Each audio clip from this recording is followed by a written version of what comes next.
Good morning, students.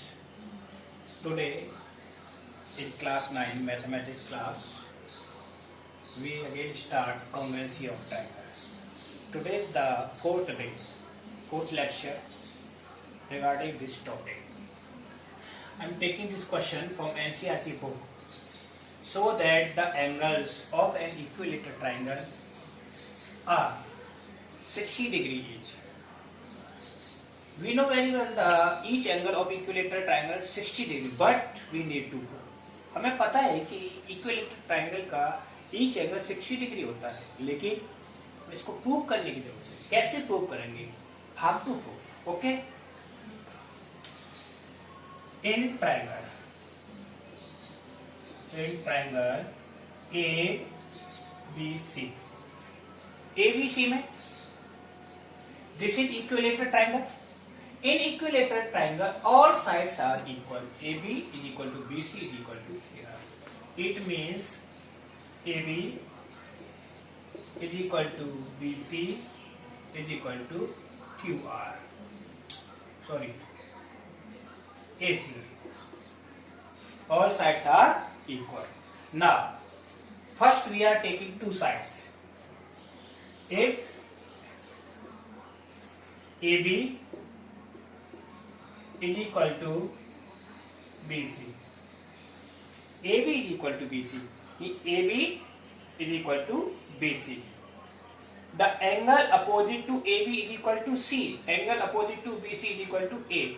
It means angle A is equal to angle C. Equation first लिखेंगे angle opposite to equal side, यानी angle opposite to equal side. उस property से हमने लिख दिया. जब side equal है तो उनके सामने के एंगल इक्वल होंगे. जैसे AB is equal to BC, AB BC के बराबर है, तो AB के सामने का एंगल क्या हो गया? C, और BC के सामने का एंगल क्या हो गया? A. तो angle A is equal to C. अब लेते हैं कि AC is equal to BC, AC is equal to BC. The angle opposite to AC is equal to B or this A. So angle B is equal to angle A. Is it clear? Equation second. Same region from first and second. First and second. A is equal to C or B is equal to A. It means angle A is equal to angle B is equal to angle C. यानी तीनों angle आपस में equal हो गए, क्योंकि A किसके बराबर? C के बराबर, और A is equal to B के बराबर. It means A is equal to B is equal to C. अब by angle sum property ASP. Angle sum property क्या कहती है? Sum of all angles in a triangle is 180 degree. तो angle A plus angle B plus angle C is equal to 180 degree. तो तीनों angle आपस में equal है, तो हम सभी को A लिख देते हैं. A plus angle A plus angle A is equal to 180 degree. Thrice of angle A equal to 180 degree.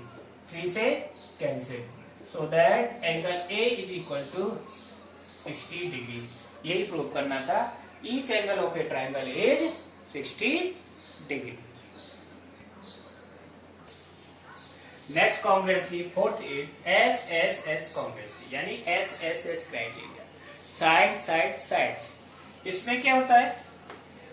दो ट्रायंगल की तीनों साइड्स को देखा जाता है. When all three sides of a triangle is respectively equal to the all three sides of another triangle, then it is called SSS congruency. जब एक triangle की तीनों साइड्स दूसरे ट्रायंगल की तीनों साइड्स के बराबर होती है, तो इसको बोलते हैं SSS क्राइटेरिया, यानी side side side criteria.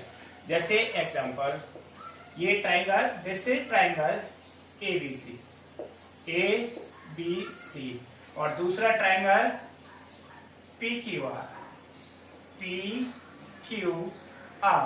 For this criteria, this side AB should be equal to PQ and BC should be equal to QR and AC should be equal to PR. ठीक है, तो हम इसमें क्या लिखेंगे? इन triangle ABC and triangle PQR. ठीक है, दोनों ट्रायंगलों में तो क्या देखेंगे? AB equal to PQ. ठीक है ना, तो AB किसके बराबर हो गई? PQ के बराबर. And BC is equal to QR. BC किसके बराबर हुआ? QR के बराबर. And CA is equal to RP. तो क्या होगा? Triangle ABC is equal to PQR. So that triangle ABC congruent to triangle PQR. This is called SAS rule. क्या बोलेंगे? SSS congruency. SSS का मतलब साइड साइड साइड कॉन्ग्रुएंसी. अब last congruency रह गई है RHS. ओके,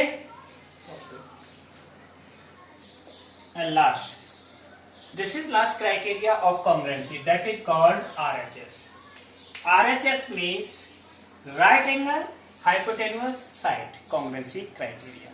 इसमें एक right angle होगा और hypotenuse और one side of triangle. ठीक, that should be equal.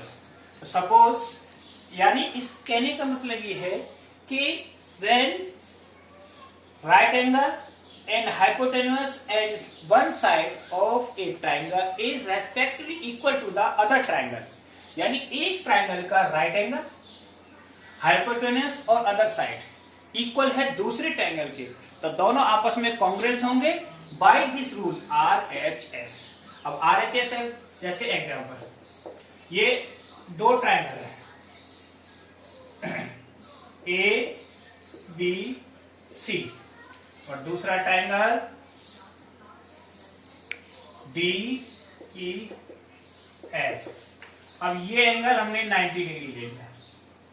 ठीक, इसके अकॉर्डिंग R मतलब राइट एंगल, तो सबसे पहले लेंगे हम एंगल, दूसरा हाइपोटेन्यूज, यानी ये हाइपोटेन्यूज ले लिया सेकंड, और तीसरा साइड. साइड कोई भी हो सकती है, इसको भी ले सकते हैं और अब इसको भी ले सकते, यानी वन साइड्स. ठीक, ये ले ली सपोज करो दिस. तो ये क्या हुआ? अब इस ट्रायंगल में देखना ये है कि in triangle ABC angle B और in triangle DEF angle E both are 90 degree each, दोनों 90 डिग्री राइट एंगल है. और hypotenuse AC is equal to hypotenuse DF and BC is equal to EF, so that both are congruent. देखें, in triangle ABC and triangle DEF angle B equal to angle E 90 each. ठीक, तो ये right angle हो गया R. दूसरा hypotenuse AC is equal to DEF.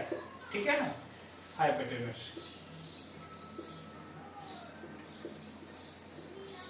ये equal hypotenuse हो गए. ठीक, और BC is equal to EF, यानी इक्वल साइड. तो क्या हुआ? ये RHS. ठीक, so that triangle ABC congruent to triangle DEF by the rule RHS. ठीक है ना, इसी को हम RHS कॉन्ग्रुएंसी क्राइटेरिया कहेंगे. अब ये कॉन्ग्रुएंसी की सारे क्राइटेरिया हो गए. मैं आपको RHS और इन दोनों पे भी क्वेश्चन समझाता हूँ. ठीक है, ओके. पॉज कर दो, सेव कर दो. this given figure AC is equal to BD, it means this AC is equal to BD and AD is equal to BC। कहने का मतलब this is equal to this और this is equal to this। तो हमें prove करना है, क्या prove करना है? एंगल AOB यानी AOB is equal to angle sorry OAB is equal to angle OBA यानी ये दोनों आपस में इक्वल है, ये प्रूव करना है। तो देखो in triangles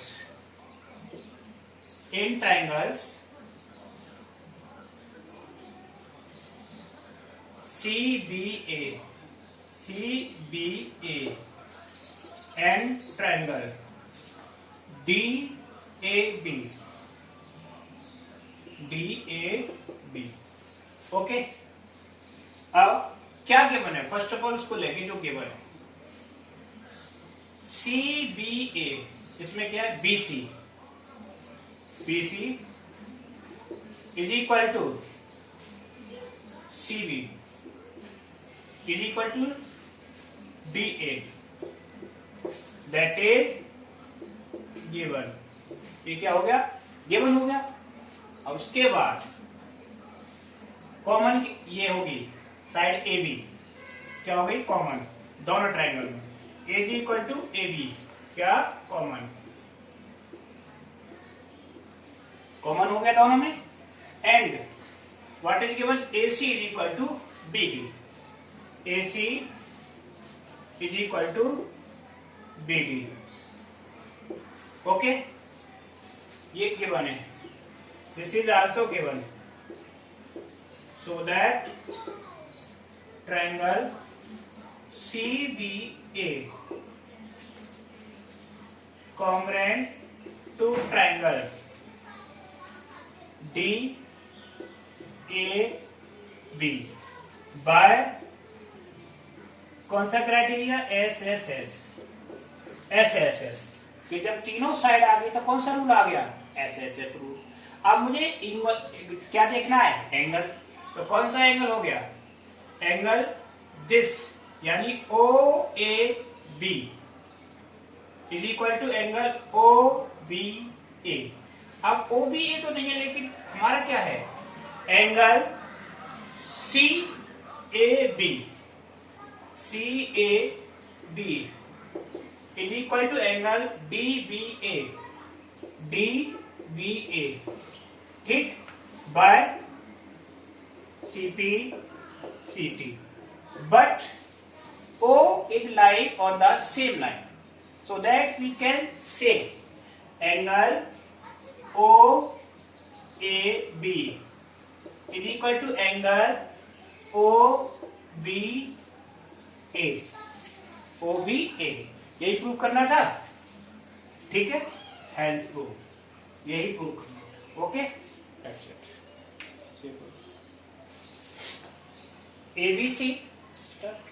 ABC is an isosceles triangle with AB is equal to AC and AP perpendicular to BC. Prove that angle B is equal to angle C।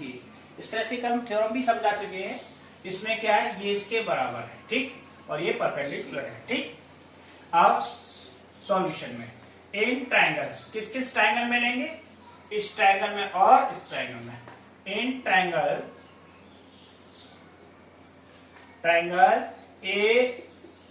ABP and triangle ACP, ABP और ACP। First of all जो हमें given है वो लेंगे, या perpendicular है ना? तो गिवन में क्या? पहले RHS के अकॉर्डिंग, ठीक, angle BPA is equal to angle CPA 90 each. 90 each क्यों है? उसका reason because AP perpendicular BC, AP BC पर क्या है? परपेंडिकुलर, इसीलिए दोनों एंगल आपस में क्या होंगे? 90 डिग्री। इधर भी 90 और उधर भी 90। दूसरा क्या गिवन है, hypotenuse A B is equal to A C, क्या है इसको लिखेंगे हम गिवन, ठीक। और कॉमन क्या हो गया, AP, AP is equal to AP, what is common, common हो गया।